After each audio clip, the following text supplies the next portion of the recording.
How to find your fashion style is such a difficult question to answer because style is such a broad term. Unless you have a very definitive fashion taste like biker or goth, where these style boundaries are very well established, then it's hard to define what your actual style is. The majority of us don't fall into just one category. We're influenced by many different sources, but this can lead to complications when we're trying to decide what we really like and then how to build a cohesive outfit. If you're looking for guidance on how to figure out your style, or you're just looking for a style change, then stick around, because in today's video I'm going to discuss some easy steps to follow and some ideas to think about along the way.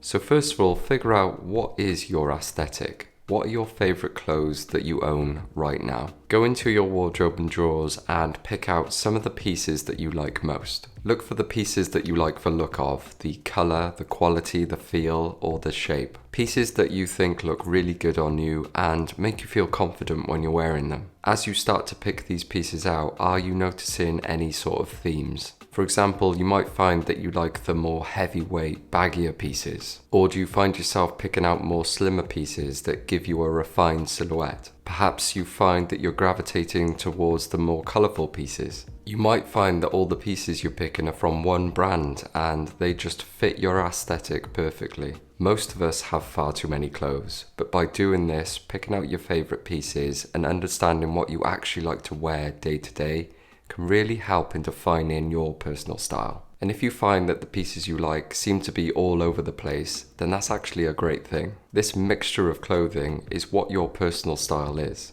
And what you'll find after all this is that you've built yourself a bit of a capsule wardrobe. This means a small collection of items that all go well together, making it really easy for you to pick an outfit every day. And don't worry if you think there's pieces missing at this point. You don't have to have picked at least one t-shirt, one pair of trousers, one pair of shoes. All that will come later on.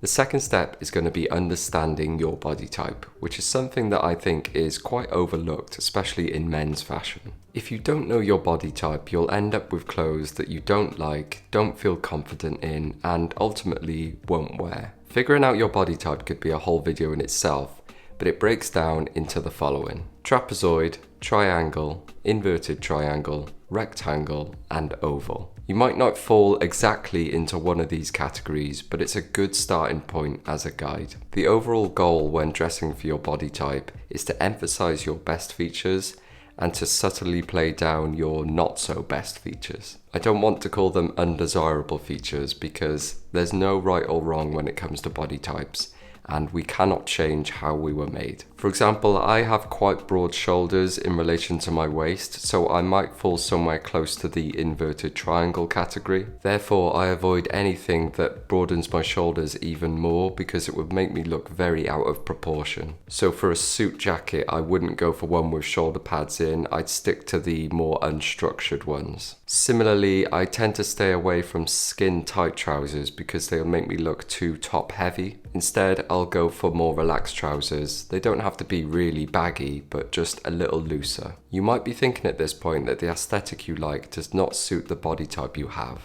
Well, that definitely isn't the case, and that leads me nicely on to my next step. So the next step is going to be looking for inspiration. You know what kind of pieces you like, you know your aesthetic, you know your body type. Now let's go and look for how people are wearing those types of pieces. This could be via lookbooks of certain brands you like, or celebrities that you follow and you like their style. Of course, another great way is going to be searching simple keywords in Instagram, TikTok, or Reddit. I've heard a lot of people suggest Pinterest as well, but for me, the men's fashion stuff on Pinterest is a very specific style, and it wasn't something that I liked, but it could be worth a go for you. But the big advantage with these algorithmic apps is that they start to understand what you're searching for. Every time you view, like, or save an item, it starts to build a profile of the kind of style you like. They will then start to suggest similar things on your homepage, and you'll find yourself getting inspiration constantly. It's kind of cool, but also kind of creepy. Before you know it, you'll end up on pages that are dedicated to the type of style that you like. And of course, another advantage of using these apps is that you'll probably be looking at pieces that are available to buy right now. While looking through old magazines or photographs is a great way to get inspiration, you'll find that most of the pieces are going to be very hard to get hold of or just won't be available anymore. The final step is to create a uniform, which is a term we hear quite a lot these days.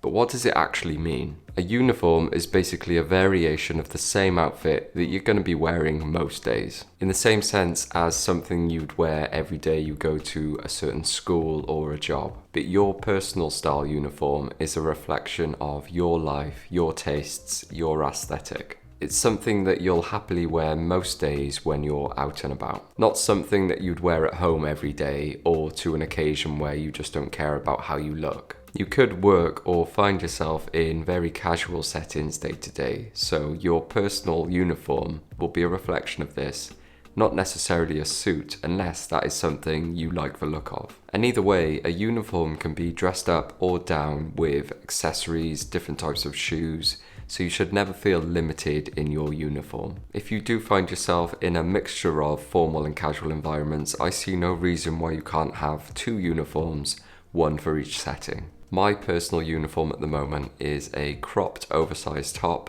and cropped relaxed trousers. It sounds very simple, but I have so many options and variations that I can do with this uniform. The cropped oversized top could be a jacket, a hoodie, or even a cardigan layered over a boxy t-shirt. The trousers could be chinos in a variety of colours or even jeans. I could dress it up with some smart derby shoes and muted colours, or dress it down with some Chuck Taylors and a loud sweater. Accessorising can also change up the uniform a lot as well. Something as simple as a beanie can have a huge impact. Creating your own uniform gives you a much more functional wardrobe because it's filled with pieces that you know you like and you know you'll wear day to day. So you spend a lot less time thinking about what you're going to wear and you know you'll feel confident in whatever you do pick. Having a personal uniform goes really hand in hand with the capsule wardrobe we were talking about earlier.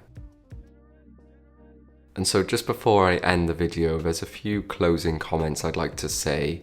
And the first one is that your style can change. No matter where this video has led you, just remember you don't have to stick with that one style forever. In fact, you should always be looking to add and remove pieces from your wardrobe to keep it fresh and keep it fun. Your tastes will change over the years and naturally your style will change as well. But anyway, thank you all for watching the video. I hope you found some value and enjoyed it, and I'll see you next week.